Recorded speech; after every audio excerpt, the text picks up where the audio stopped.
Iman woke up to find herself enveloped in the darkness of night, surrounded by silence except for the sound of footsteps moving back and forth on the rooftop and strange whispers in the courtyard.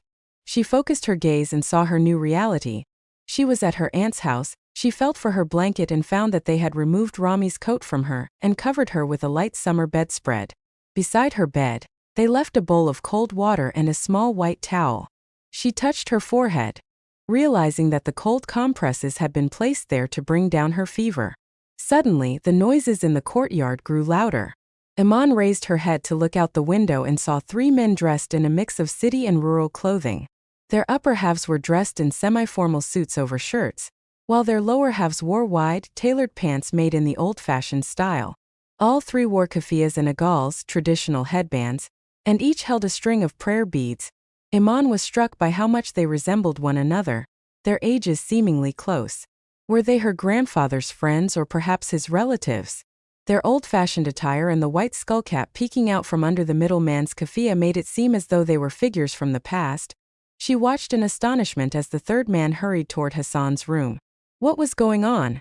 Her aunt appeared at the door, using her shoulder to support Hassan on one side, while the man took his other arm, helping him hop along on one leg, trying his best to keep the injured leg off the ground. Iman covered her face in disbelief, seeing her promised groom for the first time, tears welling up as all the pains of the day rushed back to her. She looked out the window again to see what would happen next. Another man rose to take her aunt's place, carefully placing his shoulder under Hassan's arm, showing respect and caution not to trouble her.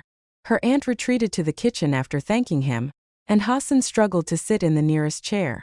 The eldest of the three men spoke, his voice now clear.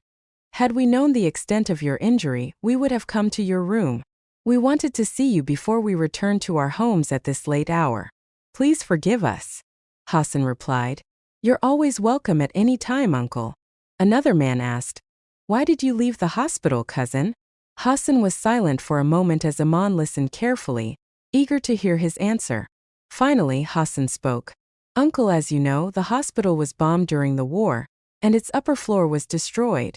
One of the men interrupted. "Which hospital are you talking about? The hospice was not destroyed." "No, I was at Al-Mutla Hospital. I was transferred there some time ago and then escaped." "Ah, so the injury is in your thigh." "Yes." "How did it happen?" "I haven't seen you since the war, and everyone tells your story in their own way." Hassan laughed bitterly and said, "Didn't you listen to the news like we did?"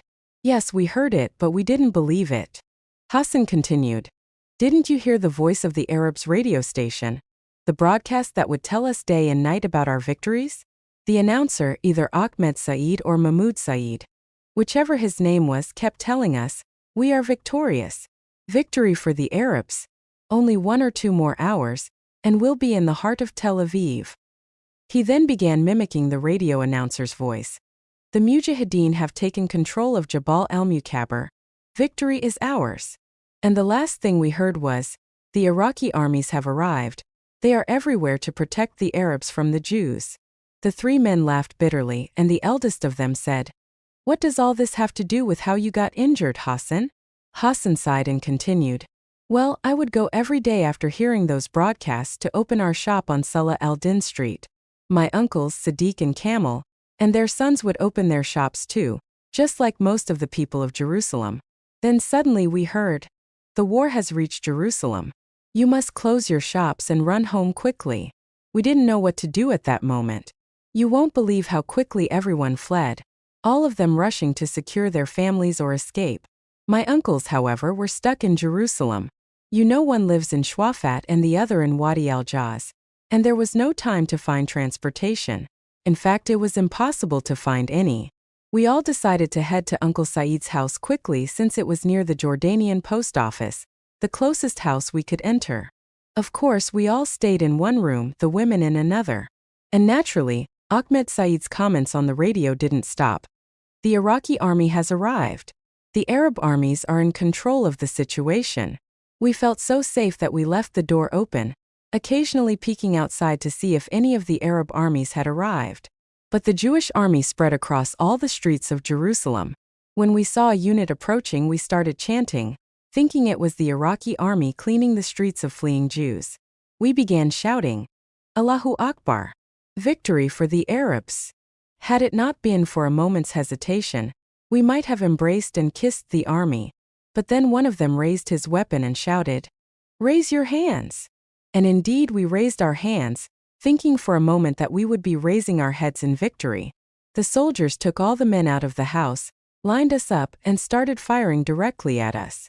Hassan paused, swallowing his sadness as he watched his mother place some cups of tea on the table, none of which had yet reached the hands of their guests. He continued, "My uncle Sadiq and his son Isa were martyred instantly. As for the rest of us, there were about 10 men. We scattered, running in all directions. Some jumped over the walls of nearby houses, others fled through the alleyways, while some were shot and left to bleed out." "So that's how your leg was injured?" one of the men asked. "No, not at all. I was one of the lucky ones who escaped. After the Jewish soldiers left, my cousin Yaqub and I returned to pull his injured brother from the street. We dragged him to a building overlooking the main road, tied his wound with his shirt, and planned to stay with him until we could find an ambulance to take him to the hospital. But then a Jewish military vehicle appeared. We tried to hide as much as possible, dragging the injured cousin toward a secluded corner of the building. He kept urging us to flee, but we stayed. When we heard the building's door being broken down, we knew we were in danger. We quickly climbed up the stairs, hearing the soldiers' footsteps behind us. Every time they encountered a locked door, they fired into it before breaking it down. We had no choice but to climb out the window using the drainage pipes. Unfortunately, those pipes were wrapped with barbed wire to prevent thieves from breaking in, but we managed to escape. Our feet took us to Al-Rashidiyah school. We thought we had survived and hoped to find an Iraqi unit, or at least some of the Arab armies that were supposedly flooding in to defend Jerusalem. The 3 men laughed with bitterness as they recalled that difficult time. Hassan took advantage of the moment and said, "The tea has cooled. Please drink up. The story is long."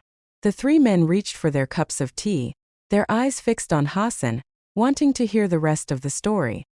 He continued, "By then, the Jews had taken over the Rockefeller Museum and stationed themselves there. They started firing at us intensely. What was left of the Jordanian army was still on the walls of Jerusalem, with some scattered in the cemetery near the wall, returning fire at the Jews. They urged us to keep running, and we realized then that the Jews had gained control of this land, and that the remaining Jordanian fighters, who were encouraging us to flee, wouldn't be able to protect us for much longer. We didn't stop running until we reached the Garden of Gethsemane near the tomb of the Virgin Mary. We thought about taking refuge in the church, but the shooting started again. At that moment, I felt as though this entire war had been orchestrated just to kill Yaqub and me. Shots came from Wadi al-Jaz, and we tried hiding among the olive trees, but to no avail. The Jewish army was everywhere, and their bullets found us wherever we went. That's when I was shot in the leg by a dum-dum bullet. It's the kind of bullet designed to explode inside the body, and it completely shattered my leg." The 3 men shifted in their seats, almost as if they had agreed to move at the same time, their tongues repeating, "There is no power and no strength except through God." One of them asked, "What happened to your cousin Yaqub?" Yaqub thought I had died when I collapsed from blood loss. He ran without stopping until he reached the mountains of Jericho. I later learned that he is now living in Jordan. Hassan replied, "He did well." "So, who took you to the hospital?" "That's another story, uncle, but I'll summarize it for you. After I was shot, I lost consciousness due to the blood loss. I don't know how many hours I lay there under the olive tree, bleeding with no one to help. When I woke up, the shooting had stopped, and night had begun to fall, with its darkness and cruelty. I found myself lying in a pool of my own blood, unable to move my leg at all. I remembered what I'd been taught in civil defense about first aid and knew that I had to tie off my leg to stop the bleeding, or I would die. I took off my belt and tied it around my leg as tightly as I could, and then I passed out again. When I woke up for the second time, I sensed some light movement around me, so I started making noises and calling for help. Suddenly, an old man, strong and sturdy, appeared in front of me and said, "Stay quiet and don't make a sound. We saw you when you were shot. Some of my sons have gone to get an ambulance, so don't worry."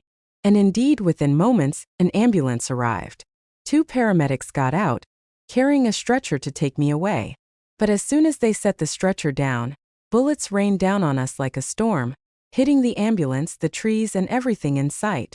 The two paramedics threw the stretcher aside and fled in their damaged vehicle, leaving the brave man behind. He was shot by the Jewish soldiers and fell on top of me, dying a martyr. As for me, I lost consciousness again. It was almost midnight when I regained consciousness. I could hear the sounds of metal clanging nearby, and I remembered that I was next to the well of Mercis, which you all know, the well among the olive trees. Yes, we know it. I realized that someone was sneaking in to fetch water for their family. I called out again, and two young men about my age rushed over asking, "Are you still alive?" Then they gently lifted the old man off me, kissed him, and prayed for his soul. I hurried them to save me before the rain of bullets began again. One of the young men said, "He was our father, you know. He died to save you, but we will finish what he started." They put me on the stretcher and began to sneak me away while sending a third man to find an ambulance and meet us at a safe spot on the road. This time we successfully reached the ambulance, and it took me to Bab el-Asbat. But just as we arrived, we heard a plane circling over Jerusalem, and the shooting resumed. We had to take refuge in one of the monasteries along the Via Dolorosa. I was so thirsty and kept begging for a single sip of water, but they wouldn't let me drink. We remained there until the shooting stopped. Finally, we managed to escape to the hospice hospital. I wish I had died before reaching that hospital. His uncle replied, "Son, you should thank God that you're still alive." Hassan sighed. "Praise be to God in all things, uncle, but I swear, I suffer more because of the state of us Arabs. Do you know that the hospital didn't have any medicine, anesthesia for surgeries, or even syringes? Food and drink were scarce too. The wounded were everywhere, in the hallways, on the stairs, at the entrances, on the beds, and everyone was in pain, crying out. Yes, we heard that the Jews confiscated everything and cut off the electricity and water. May God curse them. When I arrived, my leg was infected, swollen, and full of fluid, and the bones were shattered. The doctors tied my leg and began drawing out the fluid using empty syringes, which they disinfected with iodine and reused. I spent 10 days in the hospital, not allowed a single sip of water. Whenever I defied the doctors and drank some, I vomited it back up, mixed with blood. Those were the worst 10 days of my life. On top of that, the Jews would raid the hospital from time to time, arresting some of the wounded and dragging them to their prisons. Each time they would look at me and leave me alone. I think they believed, where could this one run to? Let's leave him to suffer. Hassan glanced at his mother, who was placing coffee cups on the table, and said, "Mother, I only hate my injury because I can't help you." His mother replied, "My son, I thank God every day that He kept you alive. Your injury prevented the Jews from arresting and torturing you. Trust that God will heal you, so be patient and grateful." The eldest uncle nodded and said, "Your mother needs you, Hassan. Take care of yourself for her sake. Or were you so eager to leave the hospital because your bride arrived, as we've heard?" "What bride, uncle? She's my cousin. The poor girl fainted when she arrived, and I don't know what will happen to her when she finally sees me." One of the men laughed out loud and said, "The important question is what you'll do when you see her. Right, brothers? Come on, get well soon so that we don't end up being mocked by the women." The eldest uncle didn't laugh but looked at Hassan seriously. He asked, "I want to know how you're really doing before we finish our coffee and leave. What did the doctors say?"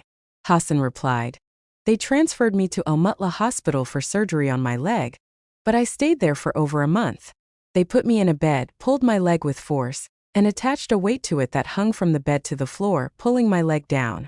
They said this was the only way to rebuild my bones so my leg wouldn't become shorter due to the shattered bone. But I couldn't bear it any longer. So, as you can see, I took advantage of my mother's visit and escaped home. I'm thinking of calling the traditional healer, Abu Rabah, to cast a splint for my leg." Hassan fell silent, and the three men didn't know what advice to offer. They glanced at each other, finished the last sips of their coffee, and stood up, asking for permission to leave, each of them wishing him a swift recovery. Aman's eyes were fixed on her cousin. She wasn't sure whether to pity herself or him. He appeared pale and extremely thin, burdened not only by his own worries but also those of his mother and now a new one, the bride-to-be. She doubted that he could bear any of them. Iman glanced around the room, sluggishly searching for Rami's coat. She began to talk to herself again. Where are you, my friend? It feels like I've been saving up my entire life for the hardest of its days just to meet you. It's as if I was destined to reach out and pull you from the passing times of my life. I only felt your presence today, but for just a few hours. You were with me, your hand never leaving mine, surrounding me with a sense of safety like a fabric of love spun by you. And your coat, wrapping me like a message of promise that you would find me again one day. You would search for me and pull me from the crossroads of time, so that I could live the rest of my days with you.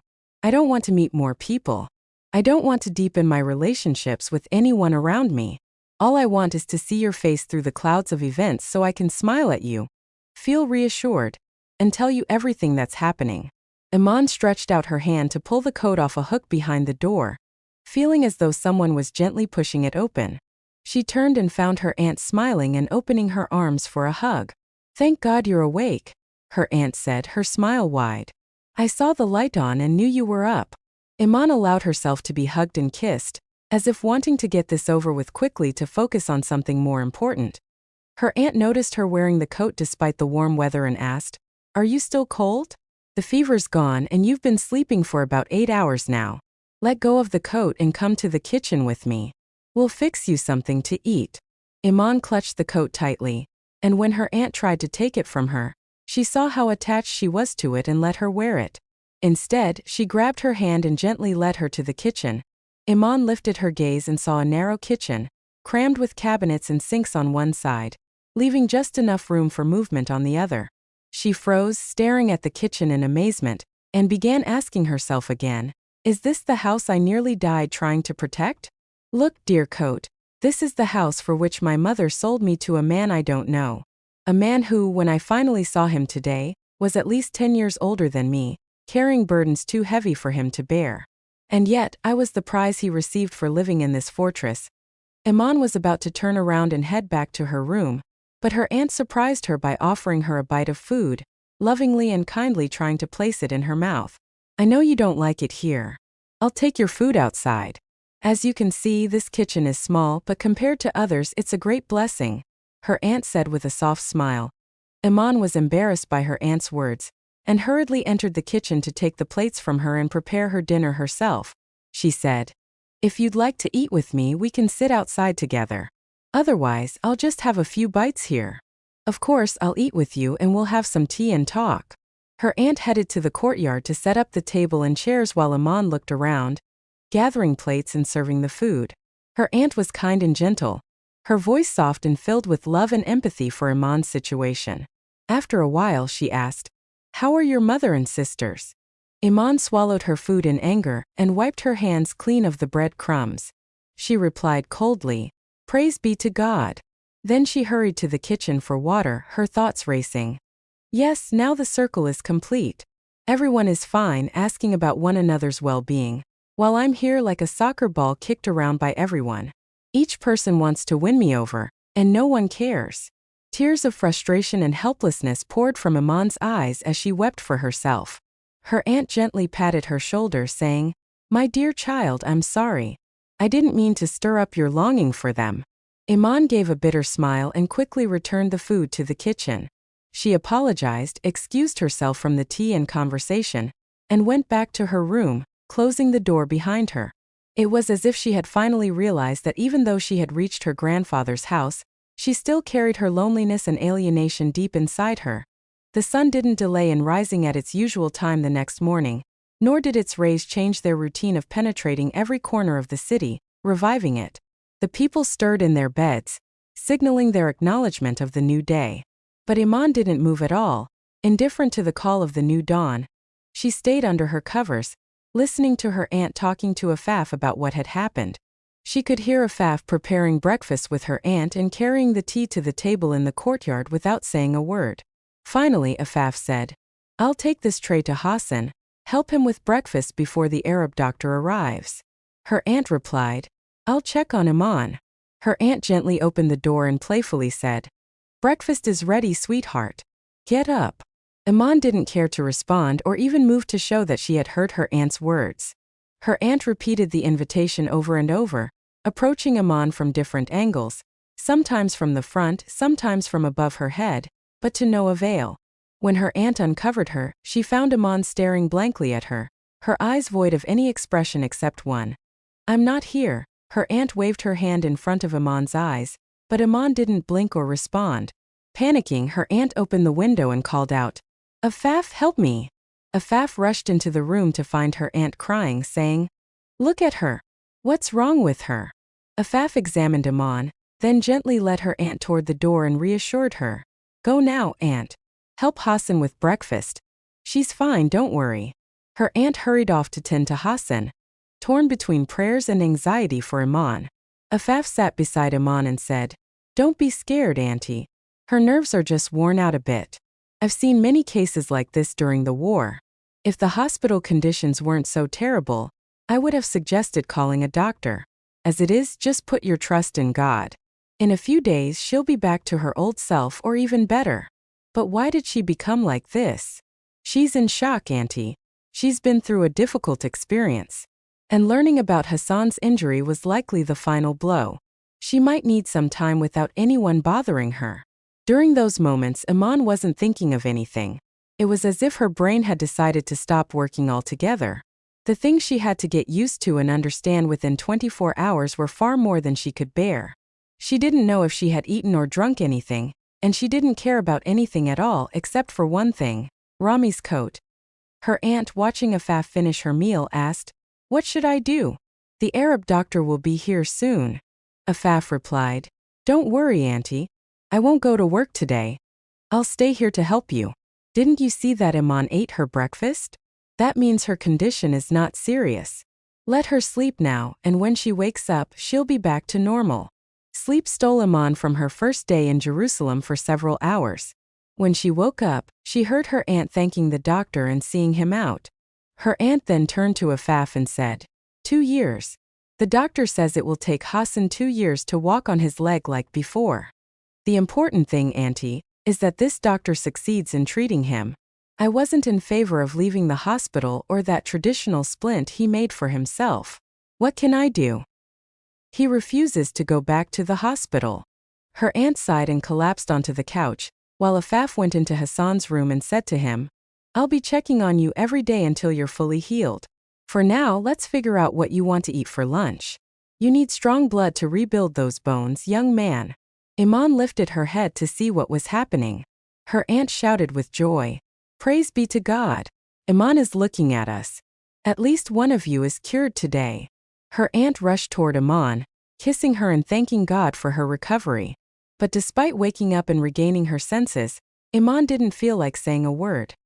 The days passed, one after another, without boredom or fatigue settling into her aunt's household. Each day, her aunt hoped that Iman would speak to her again, but no sound came from her. Even though she got out of bed and did everything for herself, one night Afaf said to her aunt, "Why don't you take her to Al-Aqsa Mosque, auntie? Getting out of the room might be good for her."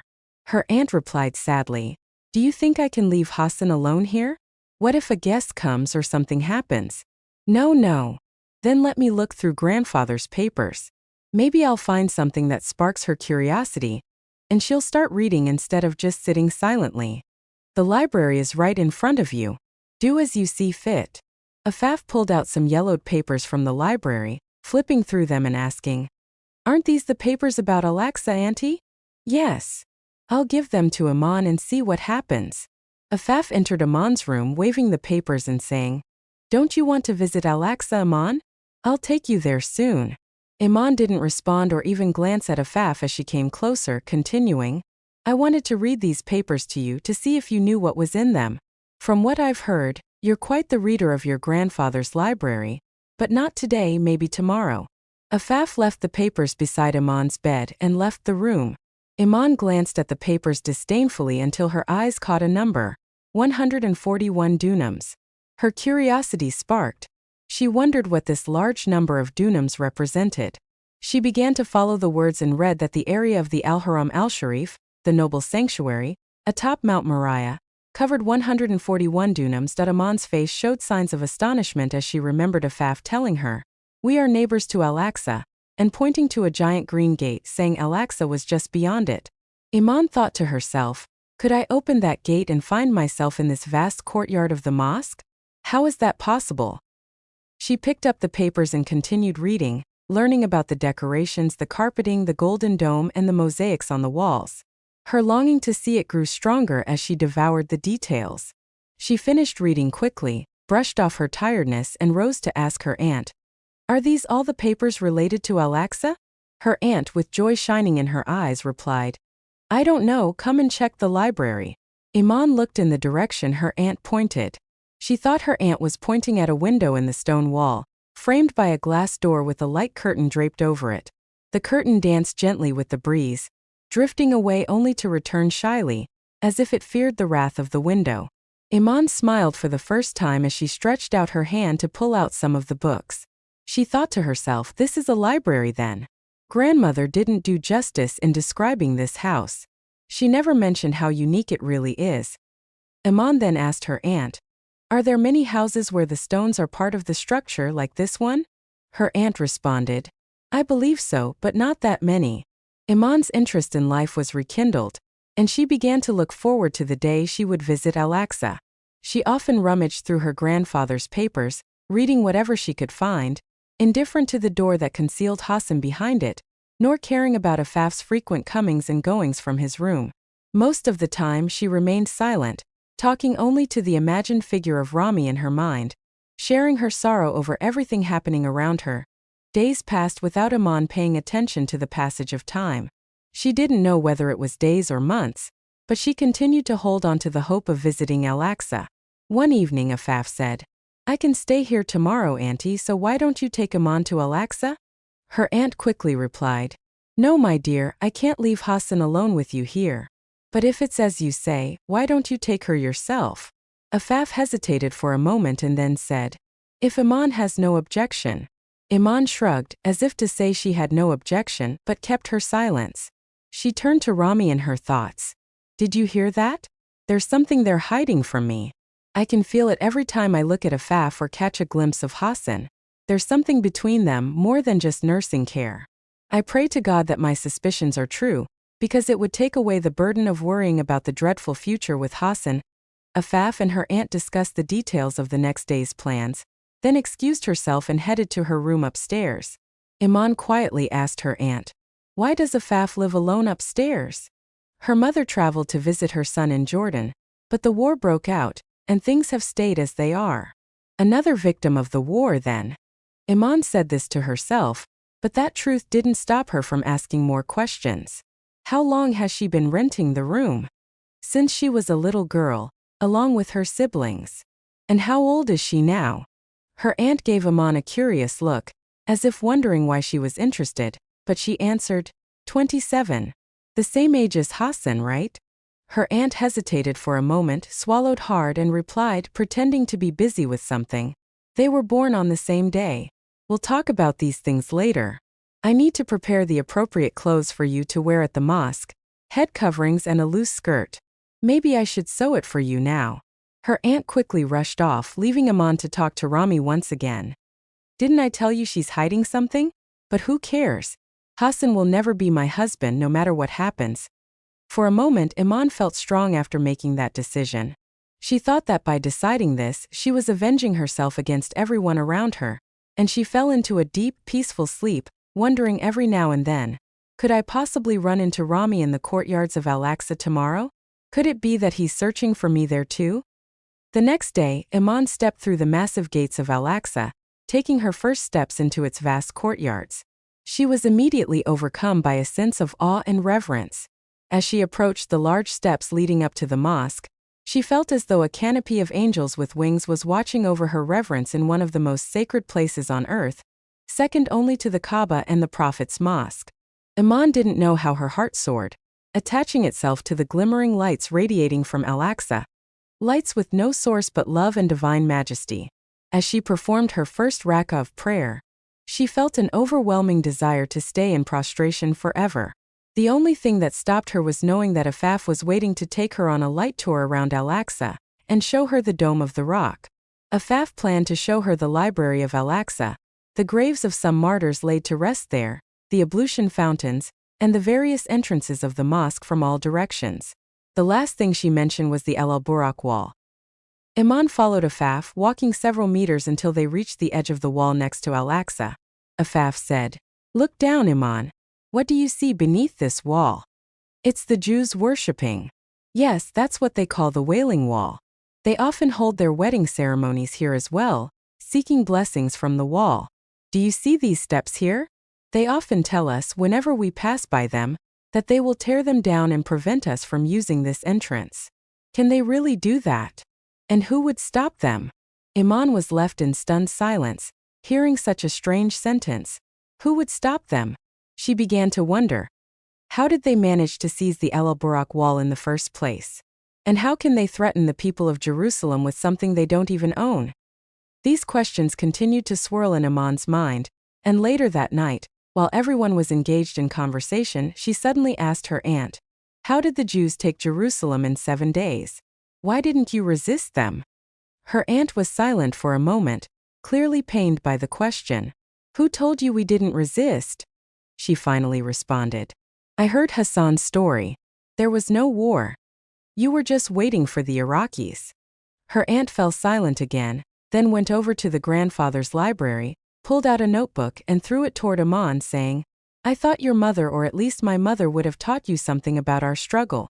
It seems like it started at the dawn of humanity and has never ended. Read what your grandfather wrote. You might find the answers to your questions there."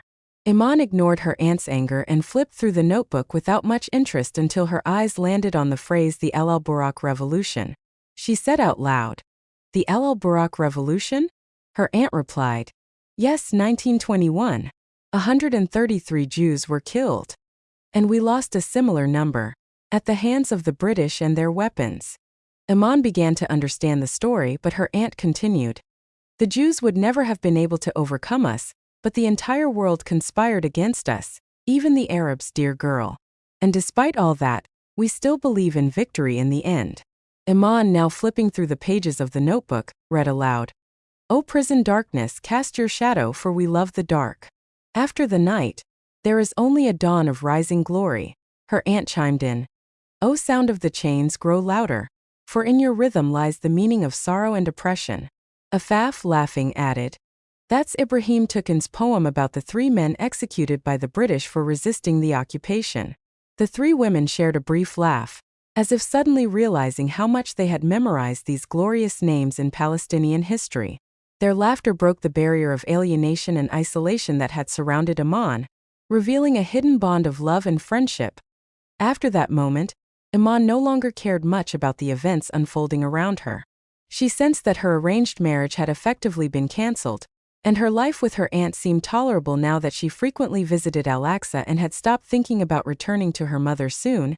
The Israeli government began a wide-ranging census, aiming to limit the population of Jerusalem, allowing only a select number to hold identity cards. They also started implementing restrictions on the residents, aiming to force them out since the first months of the occupation. Entire neighborhoods in the Old City were being turned into thoroughfares for Jews to pass to and from the El Burak wall. The Jews were harassing the locals, demanding that Arabs be barred from the area. They also openly seized many homes in Wadi al-Jaz and other neighborhoods adjacent to the Al-Aqsa Mosque compound. News of these seizures was only made public when some of the information leaked to hospitals or police stations, and Afaf was often the first to know about what was happening. One cold winter night, Afaf knocked on Hassan's door, where everyone was gathered around the heater, and said as she sat next to Iman, "Did you hear what happened? The Jews attacked a house last night in Wadi al-Jaz. They broke in through the windows, carrying weapons, cameras, and documents claiming to prove ownership of the house." The aunt asked, "We didn't hear anything. What happened?" The woman who lives there said her husband rented the house for her before he died. And now the Jews are claiming they bought it from the real owner. So what will she do? They're lying, of course. The woman is elderly, living near the tenants.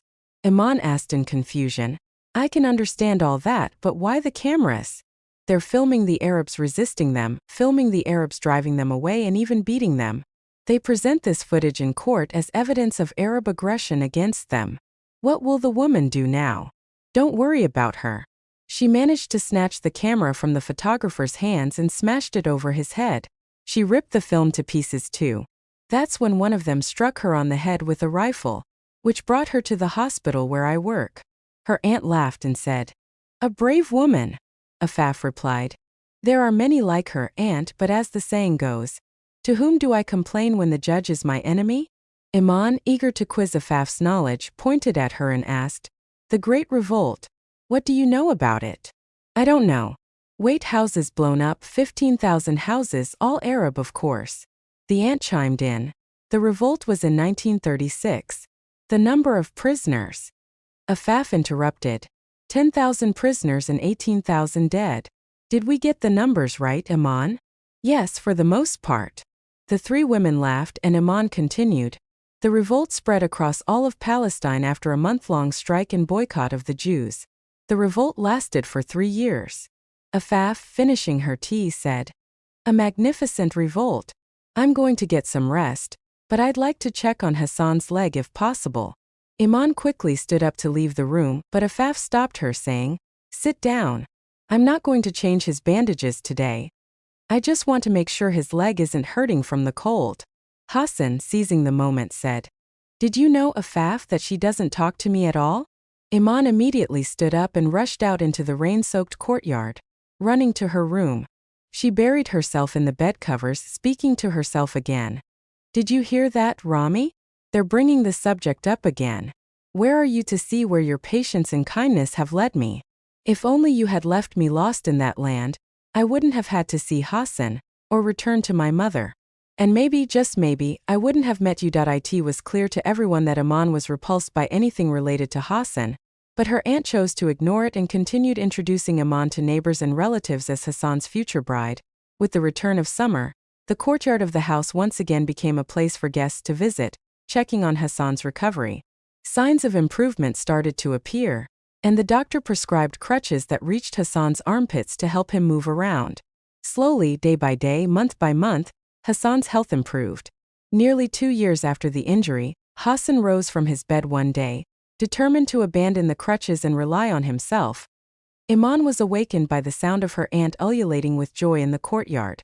She rushed out to see what was happening and found Hassan standing, leaning against the wall of his room without his crutches. He was pushing himself forward step by step.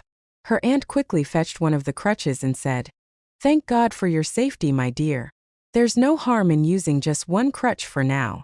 Hassan laughed and said, "Do you really think so? My leg hurts a lot." At that moment, Afaf came rushing down the stairs from the roof, ululating as well.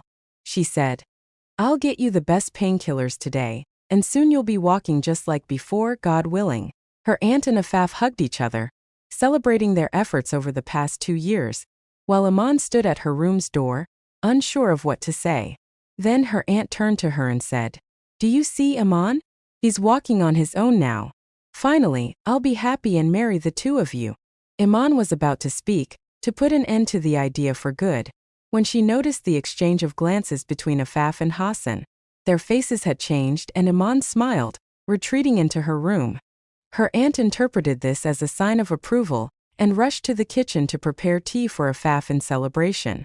Iman allowed herself the privilege of observing Afaf and Hassan through the curtains of the window. She strained to listen, trying to catch any words that would confirm or deny her suspicions, but she couldn't make out anything from their whispers. Then suddenly, Afaf stood up to leave, but Hassan grabbed her hand and said, "Wait. I swear to you that I'm still true to my first promise, and I won't change anything we agreed on. Sit down and drink the tea my mother is preparing for you."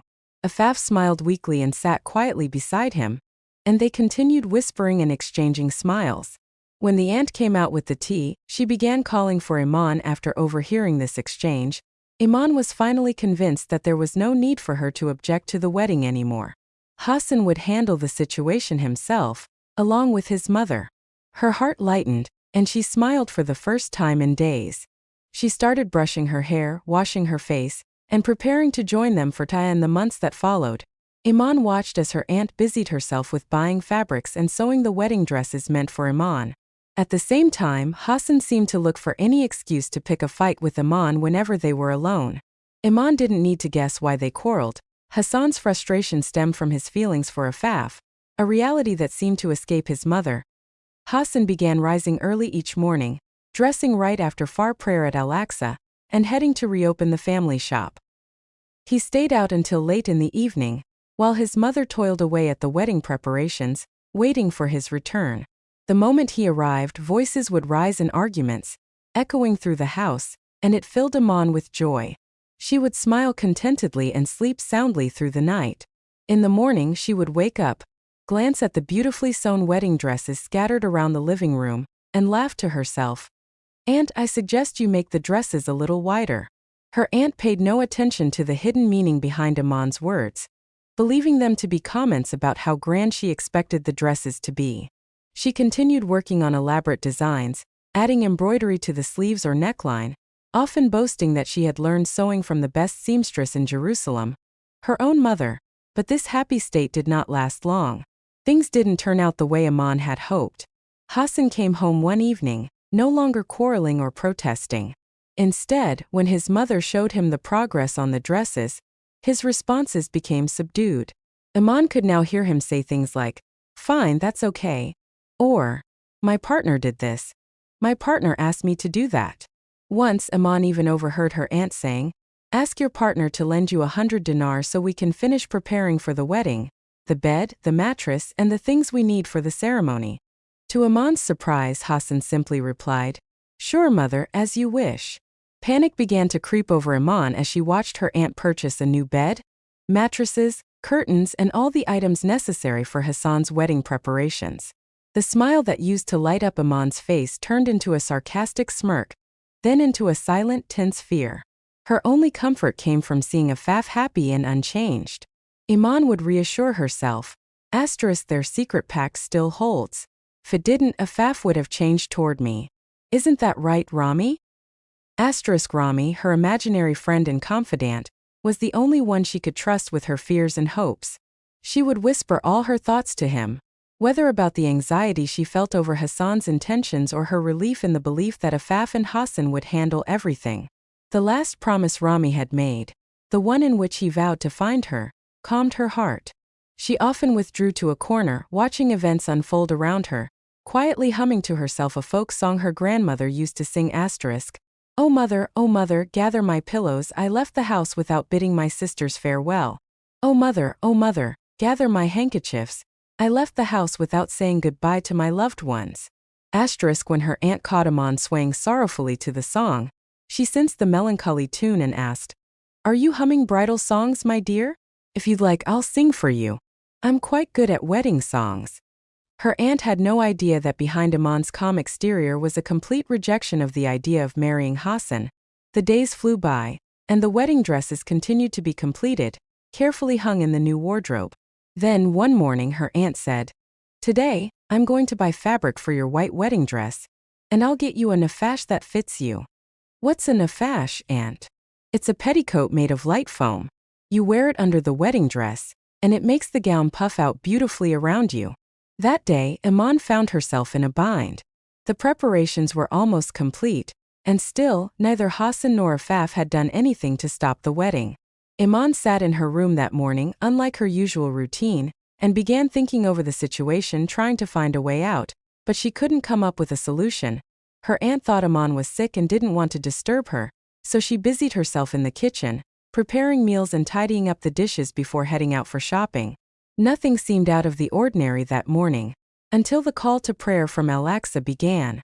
But instead of the usual chant, it was an urgent plea echoing from the mosque's loudspeakers. "People, help Al-Aqsa! It's burning! Help Al-Aqsa! The fire is consuming it!"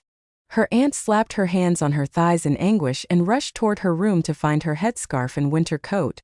Iman followed her, finding people running from all directions toward Al-Aqsa. She passed through the gates of the mosque compound and lost sight of her aunt in the chaos of the crowds. Men and women were rushing everywhere. Some ran toward the ablution fountains, only to return shouting in agony, "The water has been cut off! The Jewish municipality has cut the water to Al-Aqsa! People, bring water from your homes!" People scrambled to fetch water from their houses, while others raced to save what they could: rugs, artifacts, anything from Al-Aqsa that they could carry. but the water they managed to bring was too little for the roaring flames. Some young men, determined to break open the locks on an ancient well in the Al-Aqsa courtyards, worked together to carry water to douse the flames. Meanwhile, Iman, bewildered and pushed around by the crowd, stood helplessly as the fire raged on and the crowd despaired of help from the Jewish-controlled municipality of Jerusalem, which had promised fire trucks but delivered none. Calls were made to the fire stations in Palestinian towns, Ramallah, Hebron, Bethlehem, pleading for assistance. Everyone had tried every avenue to save the holy mosque. The sky darkened with thick smoke, and some people began weeping as if they were mourning, as if the sky itself had joined in grieving for the loss of Al-Aqsa. But soon there was news. Fire trucks from other Palestinian cities had arrived, and the firefighting efforts began. By the time the flames were brought under control, a large portion of Al-Aqsa, including nearby corridors, had been destroyed, and the minbar of Salah al-Din, the symbol of Al-Aqsa's liberation, was reduced to ashes. A deep sadness fell upon the hearts of the believers, and the call to prayer from the mosques, though a prayer for the victims, was tinged with bitter curses against the occupiers. The crowd slowly began to disperse, and as the sun set behind the blackened horizon, Iman found herself standing alone in the courtyard of the house. She paced anxiously, unsure of what had become of her aunt or the rest of the household. She would take a few steps inside, then rush back outside, anxiously awaiting the return of someone. As the evening wore on, nearing the time of the evening prayer, she finally saw her aunt approaching from the distance, her steps heavy and tired, her clothes darkened by soot. Her aunt held her hands out in front of her as if they were too fragile to touch anything. Iman cried out, "What happened to you? Your hands are burned." She rushed to the kitchen, unsure of what to do, then returned with a bowl of cold water saying, "Put your hands in the cold water." But her aunt sat down slowly, her voice calm as she replied, "It's burned. We tried to pull the rugs out with the others there. We saved what we could, but it wasn't enough. Al-Aqsa is burned. Aunt, take care of yourself now. Put your hands in the water." Her aunt continued as though she hadn't heard her. "We tried to save what we could of the wooden minbar, but we only found small pieces like souvenirs. The minbar is gone." Iman didn't know what else to say. She felt a sense of relief when Afaf entered the courtyard, rushing to her aunt's side, carrying a first aid kit. Iman left her to tend to her aunt's injuries while she fetched some clean clothes for her. The dresses for the wedding were no longer important, nor did anyone ask about the white bridal gown anymore. It seemed that everyone was too busy healing from their burns, both physical and emotional. People were asking each other, "Is there no Arab response to what has happened? Is there no uprising as we've read about in history with its legendary heroes?" The answer was always the same: no comment. Meanwhile, the Israeli radio broadcasted the incident like a gloating old hag, mocking the brave citizens who fought the fire at Al-Aqsa. Their news reports repeated the same message: "We've caught the culprit. He's mentally ill, not responsible for his actions." But no one believed that. Everyone knew the truth, though the Arab leaders turned a blind eye to it. Iman, tired of the lies, said, "So the Zionist Jew Dennis Michael, who came from Australia after receiving special training and specific instructions, arrived in the country just before the Al-Aqsa fire. He chose a scorching hot day when, by coincidence, the water supply to Al-Aqsa had been cut off. He chose a time when no one was gathered for Friday prayers, and carried with him flammable materials or explosive devices, setting fire to Al-Aqsa specifically, not the Dome of the Rock, because he's supposedly insane. The only madmen are those who believe such lies." Iman turned to her aunt and Hassan, who were quietly eating their lunch, and asked, "Doesn't all of this make you angry?" They remained silent, not answering her. So she pressed on, "Why aren't you saying anything?" Hassan finally put down his fork and said, "I'm going back to work. Take care of your hands, mother." His mother replied, "My hands are healed, Hassan. What's wrong with you?" "Yes, yes," Hassan muttered as he got up from the table. His mother persisted, "What's the matter with you, Hassan?" "My hands are fine now. I'll get back to finishing the wedding dress soon. But since the fire happened at the end of summer, perhaps we should delay the wedding until next summer.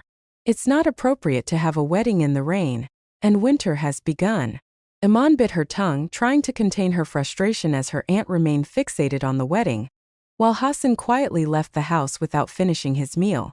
She sat back down and began humming an old tune, the one she had heard from her grandmother. They take pride in crucifying Christ and burning Al-Aqsa, and they call themselves protectors of peace.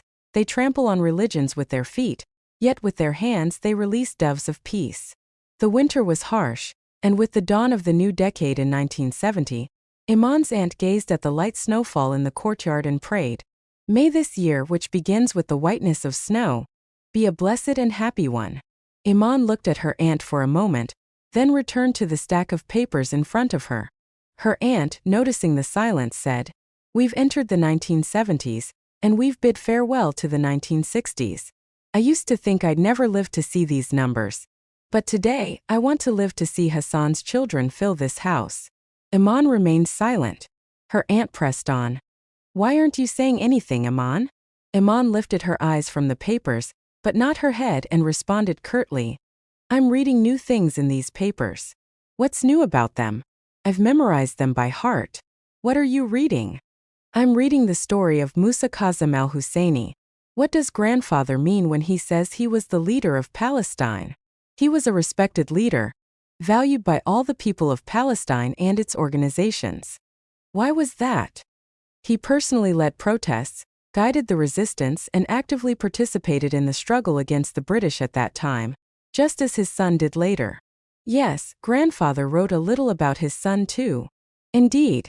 There were many papers about Abdul Qadir al-Husseini, Sheikh Hassan Salameh, and the martyr Ibrahim Abu Dia, and about many massacres like Deir Yassin and Sheikh Jarrah, and the massacres of the villages of Tyre, Ibtisam, and Ain Ghazal villages near Haifa. Your grandmother took many of these papers to your mother's home in Jordan. Didn't you read them? Didn't you hear the Jordanian singer singing, 'I will carry my soul in my hands and cast it into the depths of death, for either a life that delights friends or a death that enrages the enemy'?" That's from a poem by a hero, a poet from the village of Anabta, near Nablus. He too died a martyr. Iman's aunt noticed she had stopped speaking suddenly and said, "Listen, my daughter, the names are many, and the blood even more. Why don't you set these papers aside and start taking care of yourself like any young bride would? I bought you makeup and you haven't even looked at it. I sewed your dresses and you haven't commented on the colors. Everything is prepared. All that's left is to invite your family from Jordan for the wedding, but I haven't heard a single word from you, anything at all." Iman stared into her aunt's eyes for a long time, while her aunt waited for her to speak, just one word or sentence, but Iman buried her head in the papers again and said, "It's very cold and Hassan hasn't come home yet. Why don't you wait for him here while I go back to my room and continue reading?" Her aunt sighed but didn't say anything. When she saw Iman preparing to leave the warmth of the fire and return to her cold room, she asked, "Don't you want to hear the story of Abdul Qadir al-Husseini?" Iman couldn't refuse such an offer. By now, these heroic tales had become her only solace and entertainment, so she sat back down and said, "Do you know it? Is there anyone who doesn't? He was a leader just like his father. He traveled to neighboring Arab countries, demanding weapons for his soldiers who were resisting both the British and the Jews. May God have mercy on him. He sold his own property and that of his wife, taking on enormous debts for the cause, even though there was a committee in Damascus called the Palestine Rescue Committee, and the Arab League and the Jerusalem Committee existed as well. Yet all of them halted their support for him, while the West continued to supply the Jews with tanks, machine guns, money, and men. The news reached him while he was in Damascus that the Jews had taken control of the village of Al-Kastal. He lost his mind with fury. Why? What's so important about that village? It's a village that connects Jerusalem to Jaffa, and the Jews dreamed of seizing it to secure passage between the two cities. Of course. So what did Abdul Qadir do? He returned to Jerusalem immediately and found that his comrades in the struggle, his soldiers and aides, had been fighting for a week to reclaim Al-Kastal, but without success. Seeing this, he decided there was no other option but to launch a suicide mission to liberate Al-Kastal. Suicide. Yes. Simple rifles against machine guns, grenades against tanks and airplanes, a handful of mujahideen against thousands of Jewish fighters. Her aunt suddenly fell silent, as if that was the end of the story. Iman didn't dare ask any more questions, sensing the emotion welling up in her aunt's eyes. The aunt finally continued in a calm voice. "That's the story. The Jews riddled Abdul Qadir's chest with bullets as he led the charge into Al-Kastal, but he still managed to open the village to his comrades, who continued the fight until Al-Kastal was liberated, and the Jews fled like frightened rats. Her aunt smirked bitterly and added, "And we thought back then that we were living in a time without men. We thought it was the era of retreat and betrayal." Iman quietly gathered the papers and said, "Should I reheat the tea, or would you rather I warm up the food?" "Anything. It doesn't matter."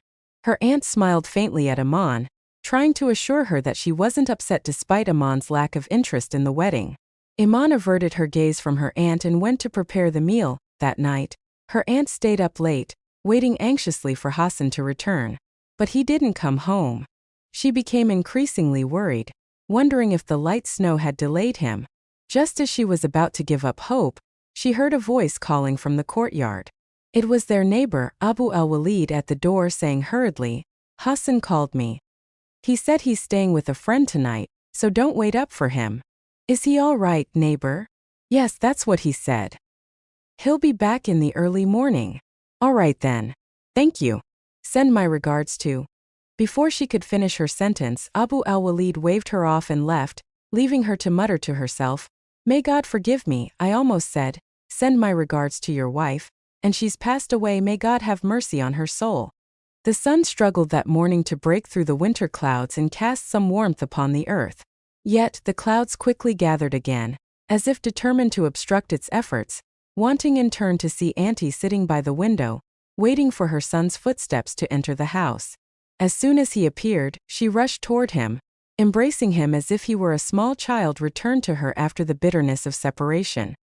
He spoke gently. "Calm down, mother, it was just one night." "Yes, but it was the first night you've ever spent away from me, my beloved son." Hassan, still wrapping his arm around his mother as he walked into his room, replied, "What would you do, mother, if I stayed away longer than that?" Auntie, trembling with anger, lightly tapped his chest. "Never say that. I cannot live without you." Hassan embraced his mother, his eyes filled with deep sorrow as if he knew something he didn't want her to discover. He then walked towards the radio to turn it on and said, "Did you hear the news?" "What is it?" "Someone bombed the King David Hotel, and I don't know how many victims there were." Hassan turned on the radio to catch the news bulletin, signaling to his mother to stay calm as she prayed for the safety of the victims. Days passed, and the radio continued to discuss the ongoing search for the perpetrator until one day, soldiers of the occupying forces suddenly raided the house.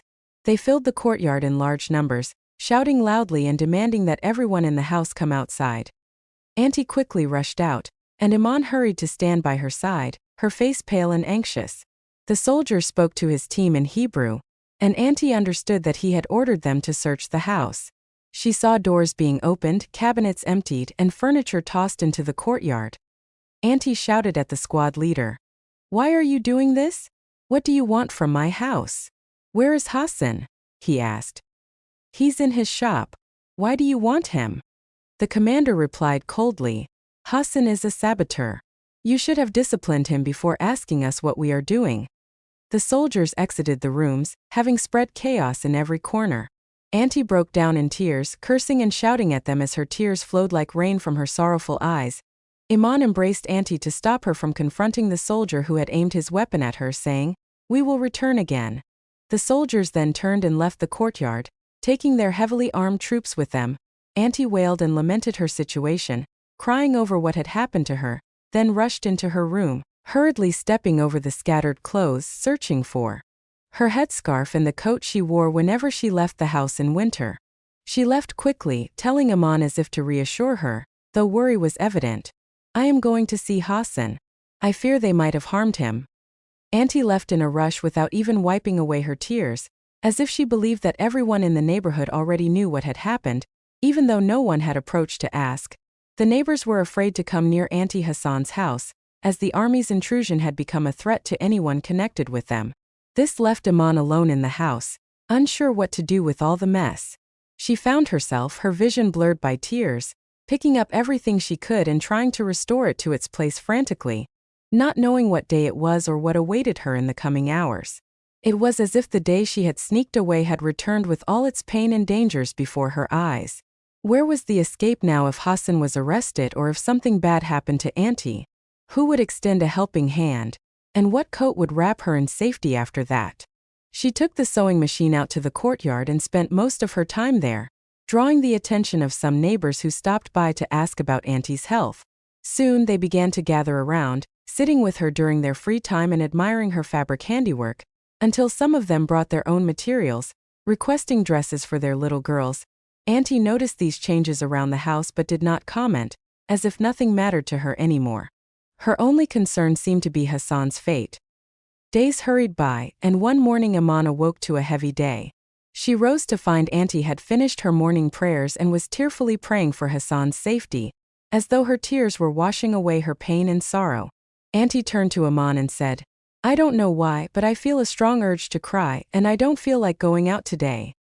Iman replied as she ran her hand over the sewing machine as if greeting it, "I don't feel like sewing or cooking either. It seems like I just want to stay by your side today." Iman sank down next to Auntie, and for the first time she found herself extending her arm to embrace the woman who had been worn out by the passing of time, then kissed her shoulder and said softly, "Why don't we go to Al-Aqsa Mosque today, pray and ask God for relief?" Auntie suddenly burst into tears, as if that embrace had unleashed the emotions she had tried to suppress. She began to lament her situation and Hassan's in detention. Iman curled up beside her, weeping, wondering why her own mother had never cried for her this way. Perhaps if she had, Iman would never have left her parents' home, and they wouldn't be in this sorrowful situation now. The hours passed, and by 10 in the morning, Iman heard the sound of footsteps at the entrance. She told Auntie, "Now you must cheer up and have some tea with the neighbors. They've been asking about you constantly." The neighbors entered the courtyard, their voices filled with polite greetings. "Peace be upon this house. God bless you, Auntie Hassan." Auntie welcomed the visitors who began asking about Hassan and the latest news. Auntie recounted what she had experienced here and there, and soon the tea was served. She smiled at one visitor, exchanged pleasantries with another, while the neighbors showered Iman with praise. "She is truly a remarkable woman." Iman did not respond to the compliments, only recalling that she had heard the same words from the bus driver who had advised Rami to hold on to her. Now the neighbors were congratulating Auntie Hassan on choosing such a good daughter-in-law, an educated woman who could read, write, and sew, who was beautiful and of noble lineage. They also prayed for Hassan's release and for the completion of his marriage to Iman. Iman turned her face toward the kitchen, pretending she needed to fetch something, so none of the women would see the displeasure that had appeared on her face from that subject. She forced a smile, approached the sewing machine, picked up the finished dresses, and began spreading them out for the neighbors to see. As soon as the women began to admire her work, a strange commotion was heard at the entrance point. One of the women jumped up, looked out the entrance, grabbed her child's hand and fled, shouting, "It's the Jews! The Jews are here!" The women quickly covered their heads and rushed towards the entrance, each grabbing what belonged to her and running away. Meanwhile, a small platoon of soldiers armed to the teeth entered the courtyard, paying no attention to the departing women. They filled the space and the commander spoke after inspecting the house room by room. "The military court has issued an order to seal this house with red wax." Auntie cried out, "Oh, my misfortune! What are you saying, you scoundrel?" "Listen," the soldier said. "These are the orders of the court." Auntie's voice rose above the soldiers as she rushed forward, trying to push him out of her home. The soldiers surrounded her, pointing their rifles at her, while two others aimed their weapons at Iman. The commander said everything he needed to without caring whether the screaming woman had heard a word. He fell silent, prepared to leave, as the sound of Auntie's prayers and curses against the soldiers filled the air. The commander turned towards Iman and saw her standing there silently, then said, "Quiet this madwoman down. I will return in 2 hours to seal the house with wax. Get out whatever you want by then." The soldiers left, and Iman approached the infuriated Auntie and asked, "What does that mean? How will they seal it?" "They're going to confiscate it, Iman. We will be evicted. We won't be allowed to stay in our house any longer." Iman could not comprehend what she had just heard. Was this the house she had come all the way from Jordan to care for, only for the Jews to seize it so easily? Auntie cried out in lament. If it weren't surrounded by other houses, they would have blown it up, demolished its walls and dug up its ground. "They will throw us out onto the street, Iman. We have nothing left. No house, no son, and no wedding or groom for you. Auntie continued to lament her situation, beating her thighs with her hands, while Iman stood there wondering what she should take out and what she should leave behind. She could find no answer. It was God's will that Afaf ended her night shift and returned home at that hour. Some boys in the alleys rushed to her saying, "The soldiers have raided your house again." She ran to see what had happened, and some of the boys followed, curious about the news. When she entered and saw Auntie lamenting and grieving, she understood the situation and turned to Iman. "Why are you just sitting there? Get up, we need to get some things out now. I'll go to my room and grab my important papers, my suitcase, and anything else I can. You do the same. Get the documents in Auntie's handbag with everything important in it. Get your clothes too." Then she looked at the boys and said, "Do you want to help?" "Yes." "Then start with this room," she said, pointing towards Hassan's room. "Don't leave anything behind. Let's see what you can do." The boys pounced on the room as if they had been given a chance to play and compete over new things, working hard to take things out in as orderly a manner as possible. Iman hurried to follow Afaf's instructions, saying aloud, "The soldier told me he'd be back in 2 hours." Afaf ran to her room and was gone for a brief period before returning, dragging behind her a bundle filled with summer and winter clothes, shoes, and bags. She reached the entrance and looked at what the boys had done, finding they had taken out the wedding dresses, bedspreads, curtains, mattresses, and even disassembled the spring bed, bringing it to the entrance in pieces. She was astonished at their efforts and said, "We couldn't disassemble the wardrobe." "Then let's help Iman," one of the boys suggested. "Why don't we take out the fridge, the TV, and the stove?" another said. Yes, let's go." But it was only a few more minutes of work before the heavy footsteps of soldiers could be heard approaching once again. The commander appeared at the entrance, and the boys scrambled out of the house, filled with fear. Iman shouted, "You gave us 2 hours and only 1 has passed." The commander ignored her as if he hadn't heard, and one of the soldiers stepped forward, looking for something specific on the walls of the house. He found the electricity meter and began to disconnect it, while Iman watched, her voice rising louder than she had expected from herself as she yelled, "Don't touch that! Don't throw this!" But the soldier shouted back, "This courtyard is now the property of the Israeli army. Clear out whatever you put here or we will confiscate everything."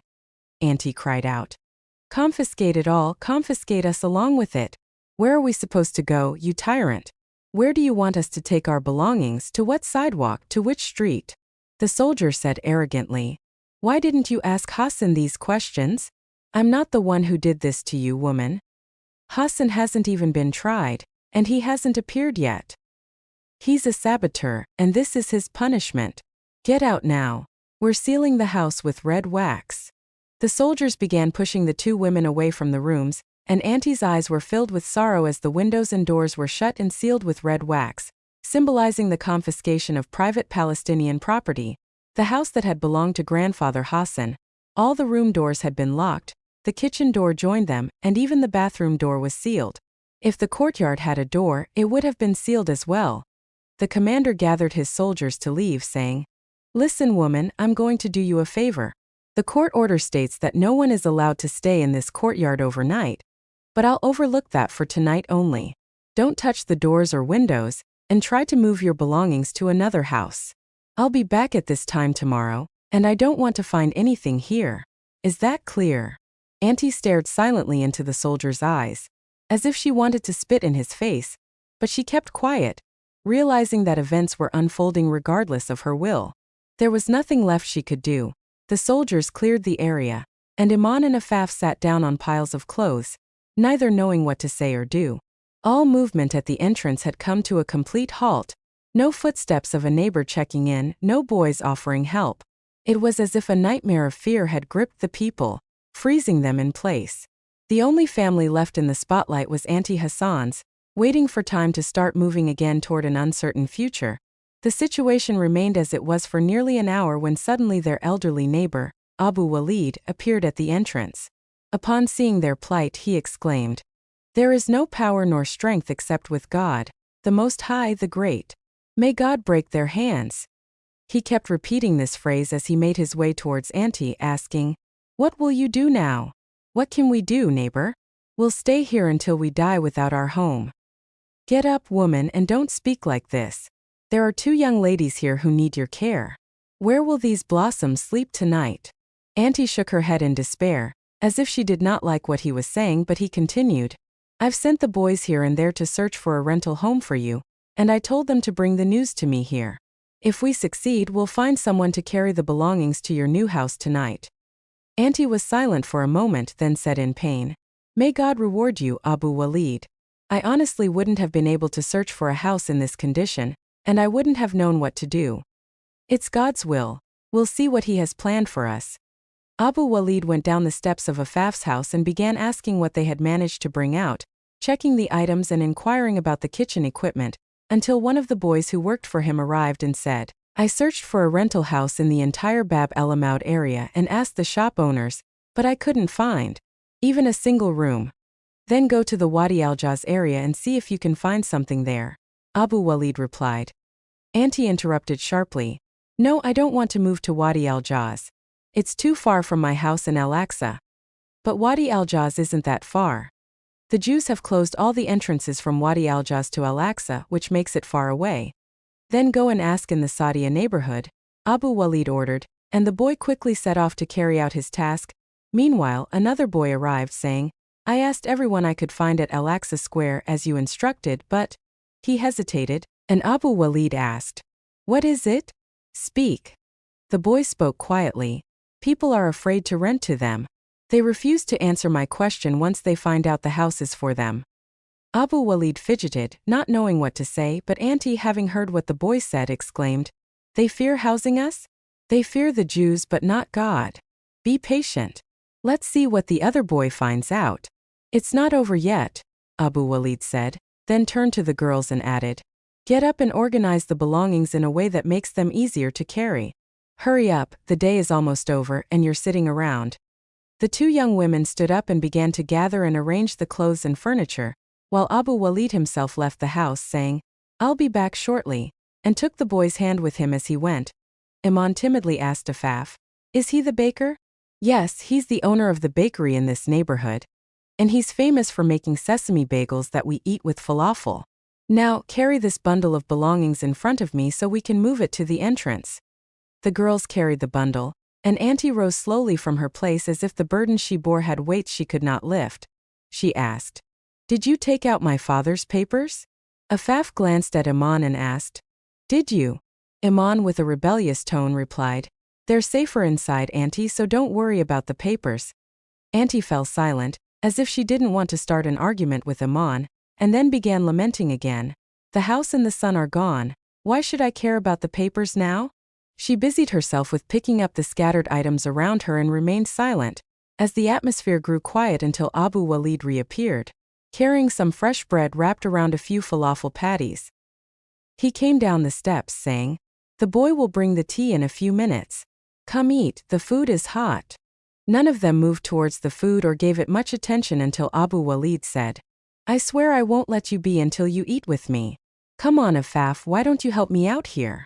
Afaf sensed that he was appealing to her in a way that suggested she was not one of them, so she helped him feed the others, saying sorrowfully, My room has been sealed with red wax, and the water and electricity have been cut off as well, uncle. What makes you think I haven't been affected too? She suddenly dropped down onto Hassan's mattress lying on the floor, saying, Do you know what I realized? I haven't even thought about where I'm going to stay yet. I haven't considered my situation, and my mother is still in Jordan. What's going to happen to me now? And who's going to rent a room to a girl alone? Auntie interrupted her with a bitter tone. Don't you dare say such things. You are my daughter and I am your mother. What affects us affects you, and what affects you affects us. We've had enough for one day, don't add to our troubles. Here is the continuation of the translation. Everyone fell silent as they heard the boy approaching with the tea for Abu Walid. When he reached him, they listened as he said, Uncle, Omar is back from Wadi al-Jaz and he doesn't have any good news. The boy then leaned closer to whisper into Abu Walid's ear. It was the same as before. All right, set the tea down and then go fix some for yourself and Omar, and buy some food for you too. I'll figure out what to do next, said Abu Walid. Auntie interjected. So there's no solution then? There is a good option, but I won't tell you about it unless you eat first. The day is almost over, and these belongings need to be packed and transported quickly. What do you say? Afaf took a cup of tea and handed another to Auntie, saying, Come on, we can't suffer more than we already have. Drink, so we can hear what this kind neighbor has in mind. She handed the third cup to Aman while Abu Walid wrapped some falafel in bread and offered it to Afaf to repeat the gesture with the tea. She accepted, almost challenging him to provide a suitable solution. Then, as he took his first bite, he said, Bismillah, in the name of God. He gestured for them to wait until he had swallowed, as if hesitant to reveal his solution. Then he spoke. There is a large house with many rooms similar to this one with an upper room. The owner is willing to give it to you on one condition. What is the condition? Auntie asked. He wants to stay in the upper room and will leave the rest of the house for you, including the kitchen. You won't need to move any kitchen supplies, you can use his. Afaf stared intently into the old man's eyes as if trying to ascertain his sincerity, then turned to Auntie and said, The decision is yours, Auntie. Auntie was silent for a while, then turned toward Abu Walid and said, But wouldn't we be disturbing you in your house? Afaf glanced at Aman as if to say, Did you hear that?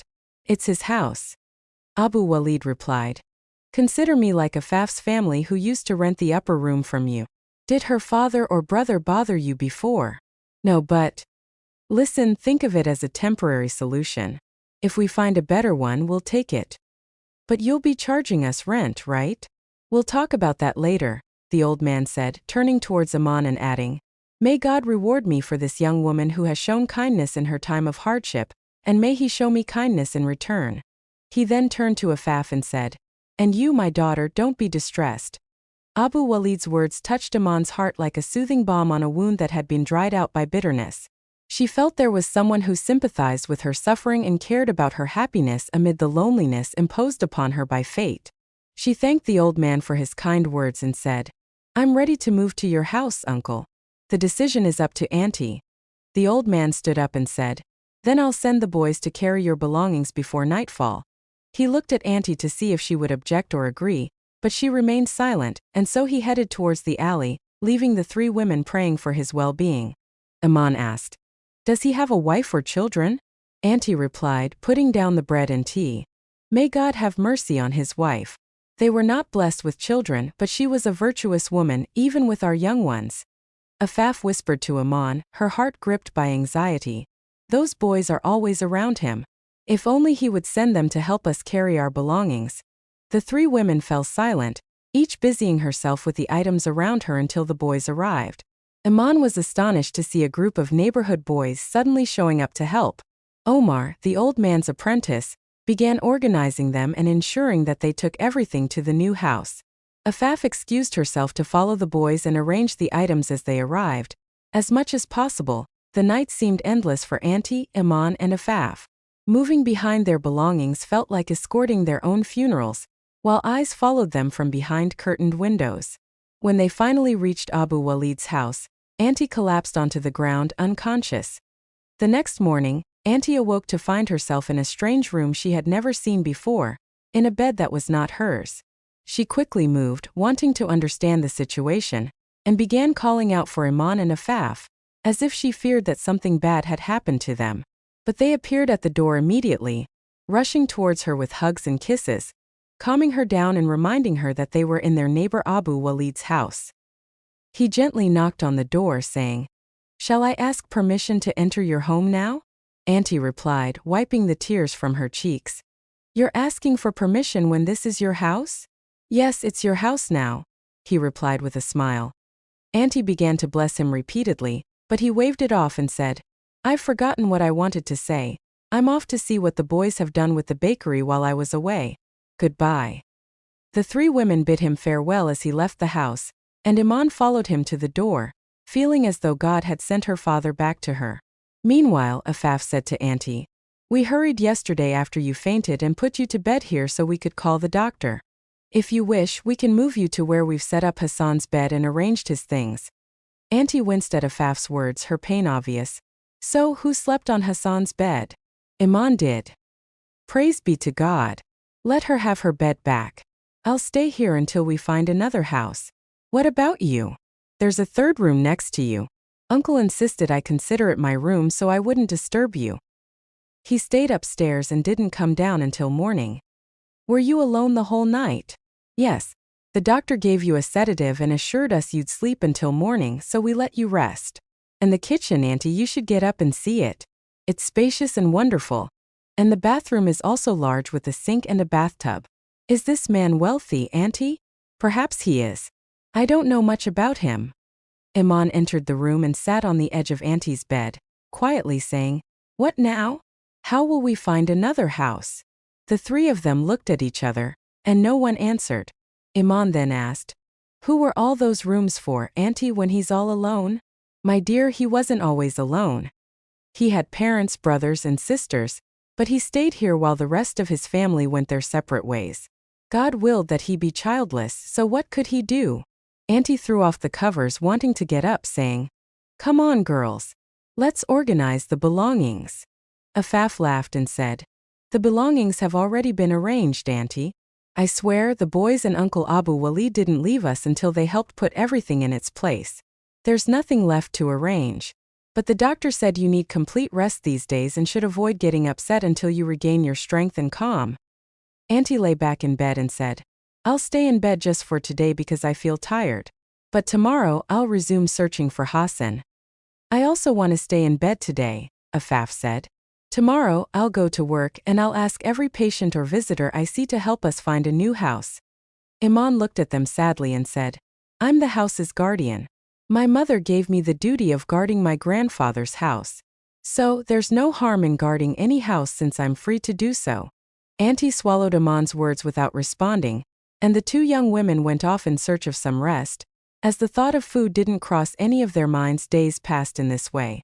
Auntie would leave each morning to follow up with Hassan's lawyer, hoping for any news about his release after many reassurances that she would see her son soon.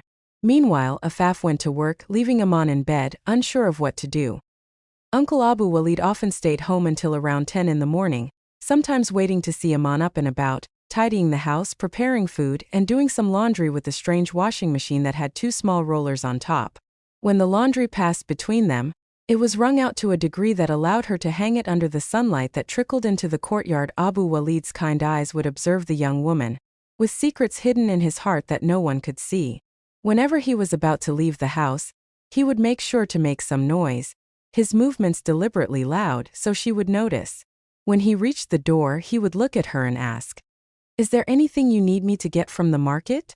In this way, each of them would occupy themselves, leaving the young woman, who had just turned 20, to bear the burdens placed upon her. Adventures, risks, readings about a bloody and unjust history, a failed engagement, a confiscated house, and an ever-deepening sense of exile. She struggled with her solitude within the walls of this unfamiliar home, sitting on the steps, bathed in the rays of the sun filtering through, as old Palestinian melodies sung by her grandmother would return to her, prompting her to softly hum, Allah Dalona, from the henna of the bride we've celebrated, the groom is absent, and the joy is absent, and the bride has become one of us. Ours. A lifetime of love, a lifetime of joy, all for your eyes, O Palestine.